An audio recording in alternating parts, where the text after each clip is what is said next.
আচ্ছা, শুরুতেই একটা ব্যাপার একটু কল্পনা করা যাক। একটা সমাজ বা জাতি যখন একেবারে খাদের কিনারায় গিয়ে দাঁড়ায়, খাদের কিনারা বলতে? ধরুন বিশাল কোনো যুদ্ধে পরাজয় বা মহামারী অথবা যে কোনো বড় বিপর্যয়ের পর, তখন তারা ঠিক কিভাবে আবার উঠে দাঁড়ায়? কিভাবে তারা বুঝতে পারে যে তাদের পরবর্তী পদক্ষেপ কি হওয়া উচিত? এটা আসলে খুব গভীর একটা প্রশ্ন। হ্যাঁ, আর আজকের এই গভীর আলোচনায় আমরা ঠিক এই প্রশ্নগুলোরই উত্তর খুঁজব। আমাদের আজকের মূল ভিত্তি হল পবিত্র কোরআনের চতুর্থ পারা, সূরা আল ইমরান এবং সূরা নিসার বেশ কিছু নির্দিষ্ট অংশ। রাইট। আমরা এই প্রাচীন টেক্সটগুলোকে আজকে কেবল ধর্মীয় দৃষ্টিকোণ থেকে পড়ব না, বরং আমরা এর ভেতর থেকে মানুষের মনস্তত্ত্ব বা ক্রাইসিস ম্যানেজমেন্ট এবং সমাজ গঠনের একটা অসাধারণ ব্লুপ্রিন্ট বের করে আনার চেষ্টা করব। বিষয়টা আসলেই দারুণ ইন্টারেস্টিং, কারণ আমরা যখন ইতিহাস পড়ি তখন অনেক সময় শুধু কে জিতেছে আর কে হেরেছে সেটা নিয়েই ব্যস্ত থাকি। একদমই তাই।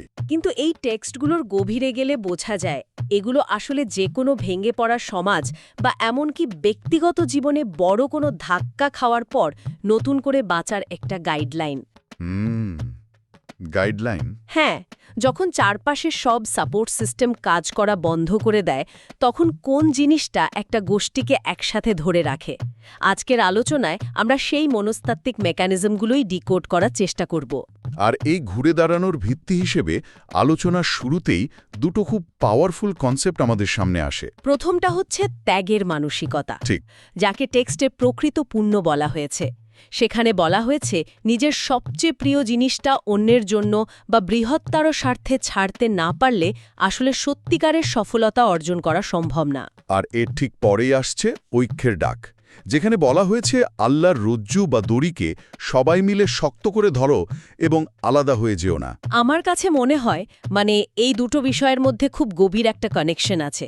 কারণ মানুষ যদি নিজের ইগো বা স্বার্থ ছাড়তে না পারে, তাহলে তো সে অন্যের সাথে মিলে কোনো দড়ি শক্ত করে ধরতে পারবে না। একদম, তাই না? খুব চমৎকার একটা পয়েন্ট ধরেছেন। এই দুটো বিষয় আসলে একটার সাথে আরেকটা গাথা। আপনি যখন বড় কোনো সংকটের মধ্যে দিয়ে যান, তখন মানুষের প্রথম স্বাভাবিক প্রবৃত্তি হল আগে নিজেকে বাঁচাই। হ্যাঁ, সবাই তখন খুব আত্মকেন্দ্রিক হয়ে পড়ে। কিন্তু এই টেক্সটটা বলছে ঠিক উল্টো কথা। সংকটের সময় টিকে থাকতে হলে আগে নিজের সবচেয়ে প্রিয় জিনিসটা, সেটা হতে পারে নিজের সম্পদ বা নিজের জেদ, সেটাকে ছাড়ার মানসিকতা তৈরি করতে হবে।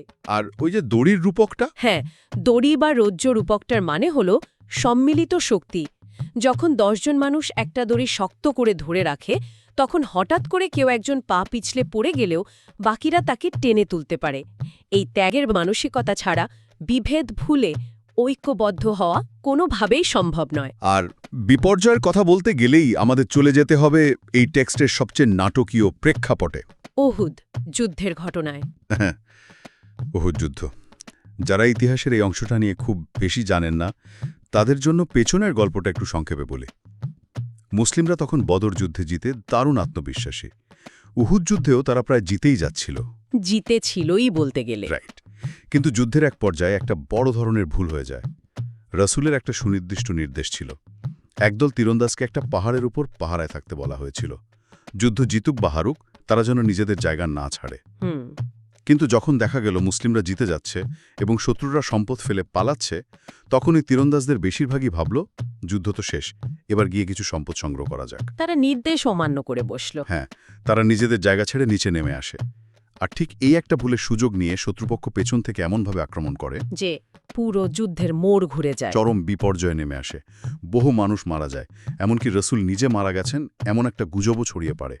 চারদিকে শুধু বিশৃঙ্খলা আর ট্রমা। এই প্রেক্ষাপটটা মাথায় রাখা খুব জরুরি, কারণ একটা জয়ী হওয়া যুদ্ধ শুধু কয়েকজন মানুষের শৃঙ্খলার অভাব বা নির্দেশের প্রতি অবহেলার কারণে কিভাবে এক চরম পরাজয়ে পরিণত হল, এটা তার একটা ক্লাসিক উদাহরণ। একদম। কিন্তু এখানে সবচেয়ে আকর্ষণীয় বা আহা মোমেন্টটা হল এই বিশাল ট্রমা বা শোককে টেক্সটটা কিভাবে হ্যান্ডেল করেছে। আমরা যদি আধুনিক সাইকোলজির দিকে তাকাই, কালেকটিভ পিটিএসডি বা গণমানসিক আঘাত কাটানো খুব কঠিন একটা কাজ। তা তো বটে। কিন্তু এই টেক্সট জয় এবং পরাজয়ের সংজ্ঞাকেই পুরোপুরি বদলে দেয়। যারা এই যুদ্ধে মারা গেল, তাদের পরিবারকে বলা হলো শহীদরা আসলে মৃত নয়, বরং তারা জীবিত এবং তারা রিজিক প্রাপ্ত। আচ্ছা, এই রিজিকপ্রাপ্ত কনসেপ্টটা নিয়ে যদি একটু বিস্তারিত বলি, এর মানে কি শুধুই খাবার পাওয়া নাকি এর ভেতর আরও গভীর কোনো সান্ত্বনা লুকিয়ে আছে? রিজিক বলতে এখানে মূলত একটা বৃহত্তর সাস্টেনেন্স বা পরম শান্তির কথা বোঝানো হয়েছে। শোকাহত পরিবারগুলোকে বোঝানো হচ্ছে যে তাদের প্রিয়জনরা কোনো অন্ধকার বা শূন্যতায় হারিয়ে যায়নি।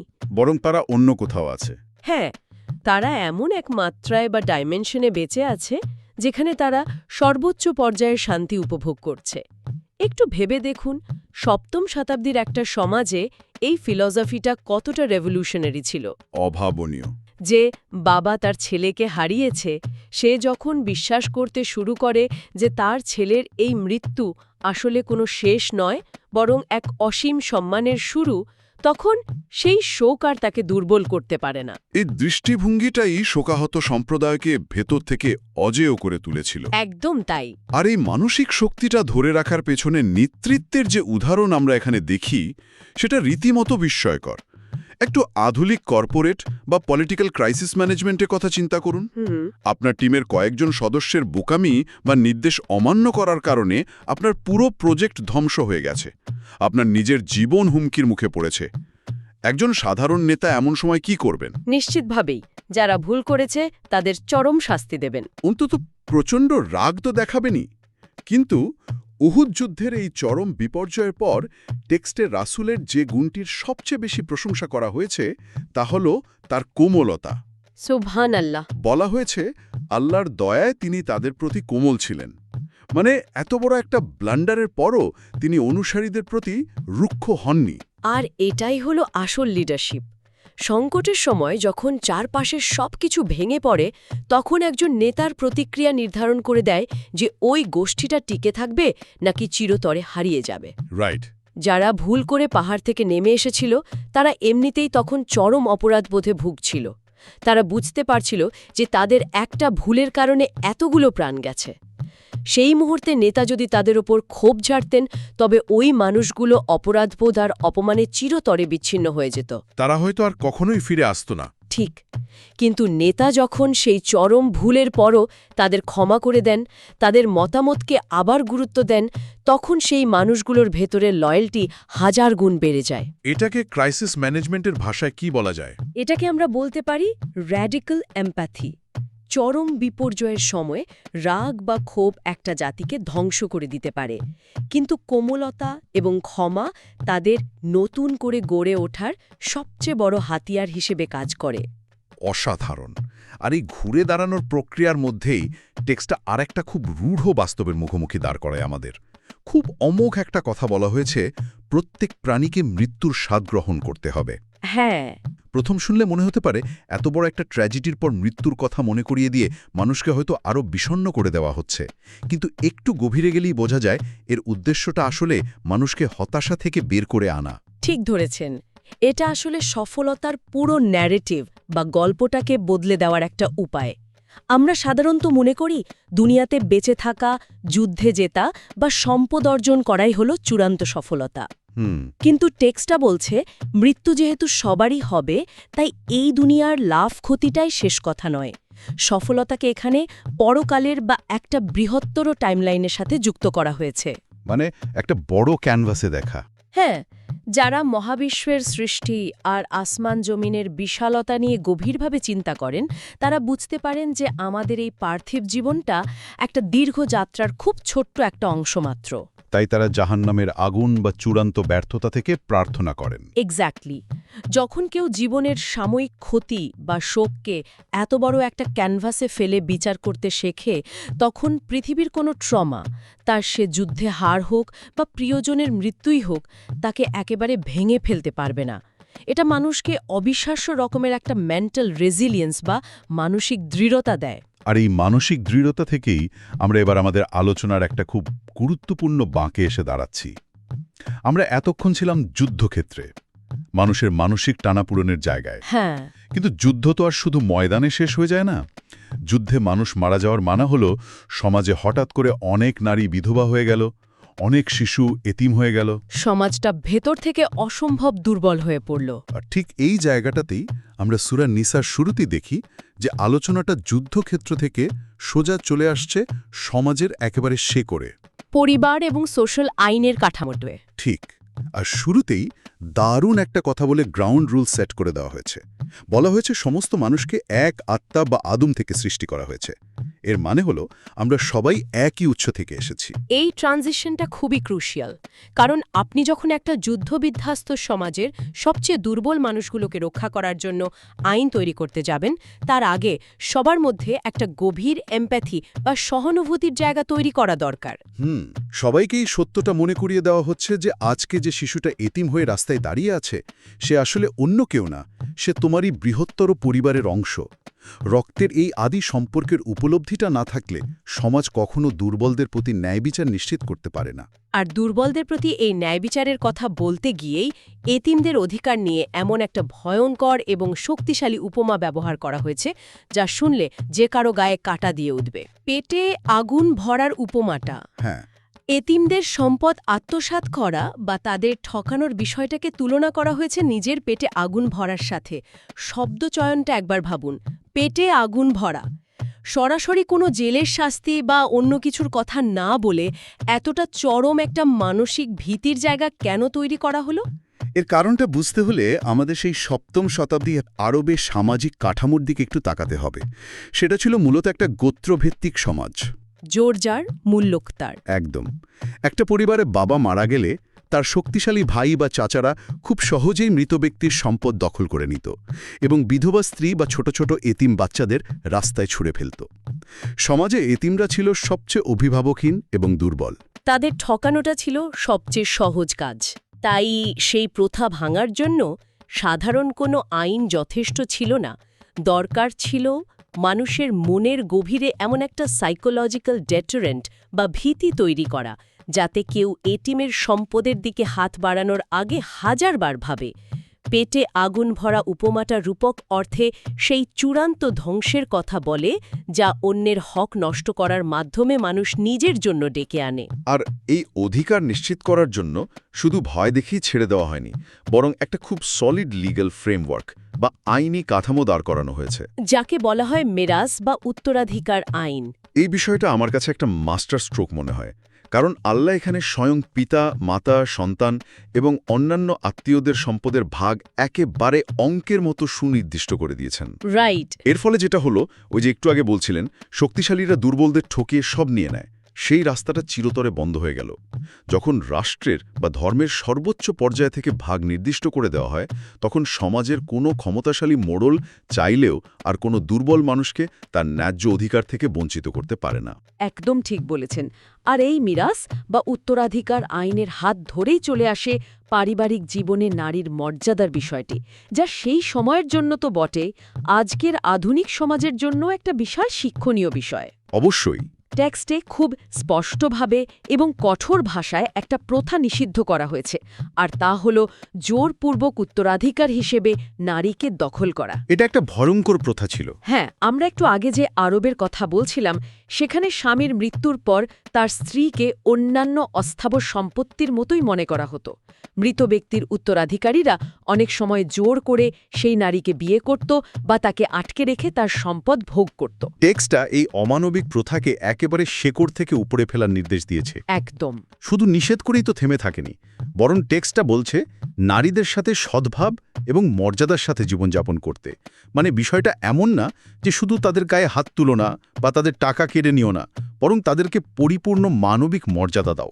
একটা সমাজের আসল সভ্যতার মাপকাঠি তো এটাই, যে তারা তাদের নারীদের সাথে কেমন আচরণ করছে। ঠিক তাই। এটা ছিল একটা বিশাল সামাজিক দৃষ্টিভঙ্গির পরিবর্তন। নারীদের কোনো বস্তু বা প্রপার্টি হিসেবে না দেখে তাদের সমাজের সমান অংশীদার হিসেবে স্বীকৃতি দেওয়া। আর সমাজের এই পবিত্রতা এবং সম্মানবোধকে একটা প্রাতিষ্ঠানিক রূপ দেওয়ার জন্য কোরআনে কিছু সুনির্দিষ্ট সীমানাও নির্ধারণ করে দেওয়া হয়েছে।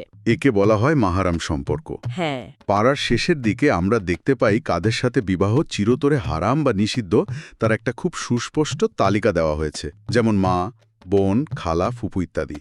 সমাজ গঠনে এই বাউন্ডারিগুলোর আসল কাজটা কি বলে আপনার মনে হয়? এই বাউন্ডারিগুলো মূলত যৌথ পরিবারের ভেতরে একটা চূড়ান্ত নিরাপদ এবং সুস্থ পরিবেশ বা সেফ স্পেস তৈরি করে। যখন একটা ছেলে বা মেয়ে ছোটবেলা থেকেই জানে যে নির্দিষ্ট কিছু আত্মীয়ের সাথে তার কখনোই বিবাহ বা কোনো রোম্যান্টিক সম্পর্ক হওয়া সম্ভব না, তখন সেই সম্পর্কগুলোর মধ্যে লালসা বা শোষণের কোনো সুযোগ থাকে না। সেখানে থাকে কেবলই নিঃস্বার্থ ভালোবাসা এবং শ্রদ্ধা। রাইট। এটা একটা পরিবারের ফাউন্ডেশনকে অসম্ভব মজবুত করে দেয়। কিন্তু সবকিছুর পরও মানুষ তো মানুষই। এই এত কড়া আইন বা সীমানার মাঝেও মানুষের ভুল হতে পারে। তা তো বটে। আর তাই এই পুরো আইনি কাঠামোর ভেতরে খুব সুন্দরভাবে তওবা বা অনুশোচনার কনসেপ্টটাকেও যুক্ত করা হয়েছে। এটা একটা দারুণ ব্যালেন্স। হ্যাঁ, মানে আইন আছে, কড়াকড়ি আছে, কিন্তু একই সাথে ফিরে আসার একটা দরজাও খোলা আছে। এক্স্যাক্টলি। কেউ যদি অজ্ঞতাবশত বা না বুঝে কোনো গুনাহ করে ফেলে এবং তারপরই দ্রুত অনুতপ্ত হয়ে তওবা করে, তবে তাকে ক্ষমা করার আশ্বাস দেওয়া হয়েছে। এক্স্যাক্টলি। একটা সমাজ শুধু কঠোর আইন দিয়ে চলতে পারে না, সেখানে জাস্টিস বা ন্যায় বিচারের পাশাপাশি মার্সি বা করুণার একটা নিখুঁত ভারসাম্য থাকতে হয়। মানুষ যখন ভুল করে, তখন সে যদি মনে করে যে তার আর বাঁচার কোনো রাস্তা নেই, তখন সে হতাশ হয়ে আরও বড় অপরাধের দিকে ঝুঁকে পড়ে। তওবার এই অপশনটা মানুষকে সেই হতাশা থেকে বাঁচায়। এটা বোঝায় যে তুমি ভুল করতে পারো, কিন্তু তুমি যদি তোমার ভুল বুঝতে পেরে নিজেকে শুধরাতে চাও, তবে সিস্টেম তোমাকে সেই সুযোগটা দেবে। বাহ, আমরা আমাদের আজকের এই চমৎকার এবং গভীর আলোচনার একেবারে শেষ প্রান্তে চলে এসেছি। আজকে আমরা যে জার্নিটা করলাম সেটা যদি একটু পেছন ফিরে দেখি, আমরা শুরু করেছিলাম উহুদ যুদ্ধের মতো একটা চরম বিপর্যয়ের মুহূর্ত দিয়ে।